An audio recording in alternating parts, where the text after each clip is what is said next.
చూసినప్పుడు నాకు పర్సనల్గా నేను చూసినప్పుడు నాకు అనిపించింది ఏంటంటే ఇది ఖచ్చితంగా యాక్సిడెంట్ మాత్రం కాదు. ఇది ఏదో సమ్ మిస్టరీ ఆ మధ్యలో ఉంది. అది ఏంటనేది మరి రిపోర్ట్ రావాలి. పోలీసు వారు కూడా మరి చాలా సీరియస్గానే చేస్తున్నామని ఎస్పీ గారు అది చెప్తున్నారు. కానీ మరి ఇంతవరకు మరి 2-3 రోజులు అయిపోతుంది. అయినా సరే ఇంకా మరి ఆ రిపోర్ట్ రాకపోవడానికి కారణం ఏంటని చెప్పి క్రైస్తవ లోకం అంతా కూడా చాలా ఉత్కంఠగా ఉన్నారు.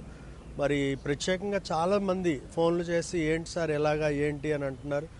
అయితే ఇది ఎట్టి పరిస్థితుల్లోనూ మరి ఆ యొక్క రిపోర్ట్ సరిగ్గా రావాలని చెప్పి మేము అందరము కూడా పాస్టర్స్ అందరూ అనేకమైన ప్రాంతాల్లో ప్రేయర్స్ కూడా చేస్తున్నారు పర్సనల్గా. అయితే నాకు కనిపించినటువంటి దాన్ని బట్టి నేను చూస్తే ఆయనకి ఒక కింద పెదం ఒకటి కట్ అయింది.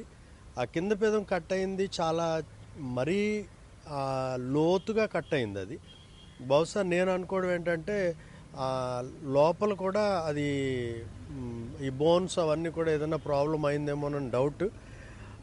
అయితే నేను చూసినప్పుడు మాత్రం ఒకవేళ బోర్లా పడిపోయి బండి ఆయన మీద పడిపోయి ఉంటే కనుక ఖచ్చితంగా ఆ డస్ట్ పార్టికల్స్ అయితే ఆయన ఆ యొక్క దెబ్బ మీద ఉండాలి.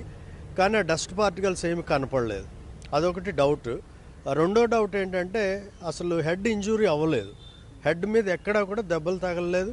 ఆయన పెట్టుకున్నటువంటి హెల్మెట్ కూడా జావా హెల్మెట్.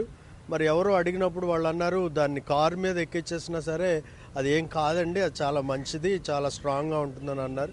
సో ఇవన్నీ చూసినప్పుడు ప్లస్ బోర్లా పడిపోతే ఒక బండి మీద నుంచి ఒక వ్యక్తి మరి ఒక 5 to 6 feet లోతు ఉంటుంది. అది ఆ 6 feet లోతులోకి వెళ్ళిపోయి పడిపోతే కనుక అక్కడ కంకర రాళ్ళు ఉన్నాయి సార్. అక్కడ స్పాట్లో మేము చూసాము.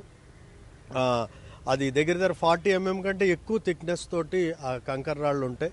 ఆ కంకర రాళ్ళ మీద పడినప్పుడు కనీసం ఆయనకి ఒక చొక్కా చెరగడం కానీ లేకపోతే లోపల షర్ట్ లోపల ఉన్నటువంటి శరీరంలో ఎక్కడా కూడా చిన్న స్క్రాచ్ కూడా లేదు. ఒక్క పెదం దగ్గర నుంచి కిందకి చూస్తే ఆయన ఆల్మోస్ట్ మోకాళ్ళ వరకు కూడా ఏమాత్రం చిన్న చిన్న స్క్రాచెస్ కూడా ఎక్కడ పడలేదండి. ప్లస్ ఆయన వేసుకున్నది కూడా టీ షర్ట్, అది కొంచెం బాగా పలచగా ఉన్నటువంటిదే. లోపల ఒక red colour black red colour ఉన్నటువంటి కొంచెం థిక్గా ఉన్న బనీన్ వేసుకున్నారు. సో కట్ బనీన్. సో ఆ యొక్క షర్ట్ కూడా ఏమీ చిరగలేదు.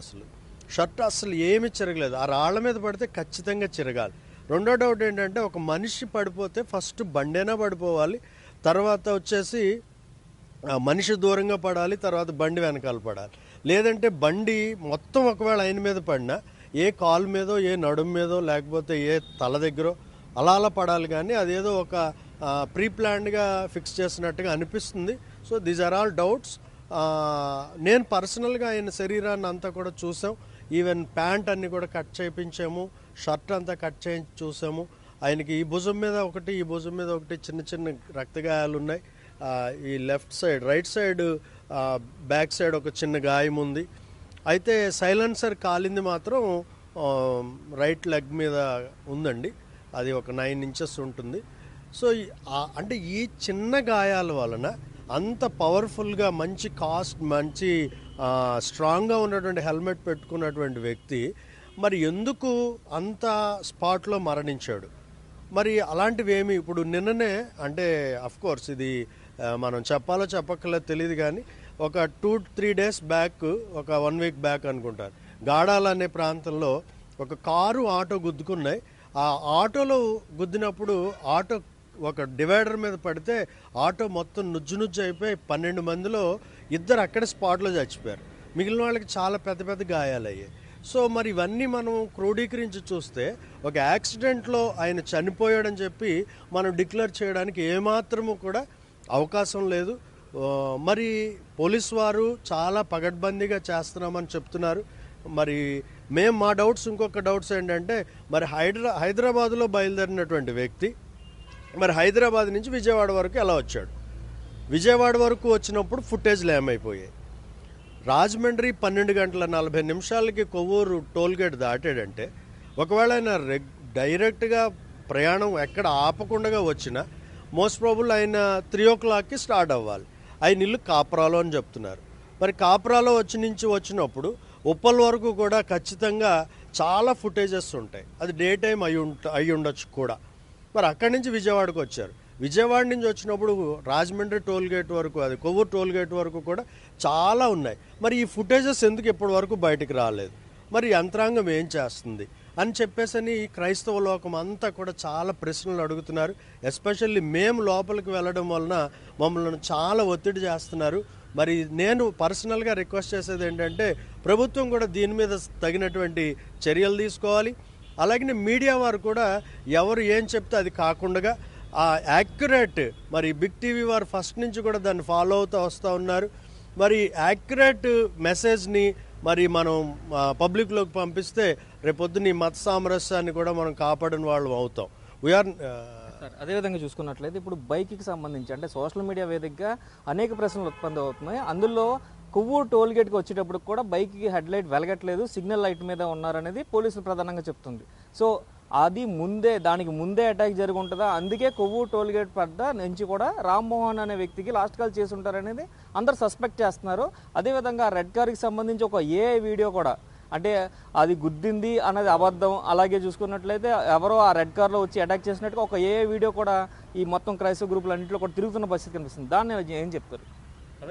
మేము కూడా అదే అనుకున్నాం సార్. ఎందుకంటే అంటే నిన్న మనం చూసాం, మొన్న చూసినప్పుడు ఇటు తెలంగాణలోను ఇటు ఆంధ్రాలో కూడా కొన్ని లక్షల మంది ప్రజలు, అభిమానులు ఎవరికి వాళ్ళుగానే వచ్చారు. ఎవరు అక్కడ వాటర్ బాటిల్స్ ఇవ్వలేదు, ఎవరు భోజనాలు పెట్టలేదు, ఎవరు ఏ రకంగా ఎవరిని ట్రీట్ చేయకపోయినా 2 days కూడా అందరూ అలా ఉండిపోయారంటే నేను అనుకుంటున్నాను కనీసం మన ప్రవీణ్ గారి దగ్గర ఒక 50 మంది ఫోన్ నెంబర్లైనా ఆయన దగ్గర ఉండొచ్చు.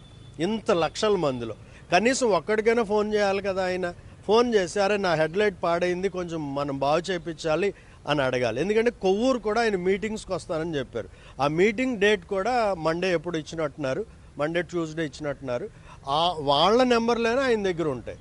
సో ఏమీ చేయకుండా హెడ్ లైట్ పోగొట్టుకున్నవాడు హైదరాబాద్ నుంచి కానీ, లేకపోతే విజయవాడ నుంచి కానీ, లేదంటే చీకటి పడిన తర్వాత కానీ, ఈవెన్ కొవ్వూరు టోల్ గేట్ దగ్గరికి వచ్చినప్పుడు కంటే ముందు పగిలిన కొవ్వూరు టోల్ గేట్ దగ్గర ఆగిపోతాడు. ఎందుకంటే ఆయన ఫోన్ చేస్తే మామూలు రిచ్ కార్లే వస్తాయి. ఆయన ఒరిజినల్గా కూడా చాలా అన్ని ఇన్ఫ్లుయెన్స్డ్ పర్సన్, జ్ఞానవంతుడు, మంచివాడు, అందరిలోనూ కూడా మంచిగా స్నేహం కలిగినటువంటి వ్యక్తి.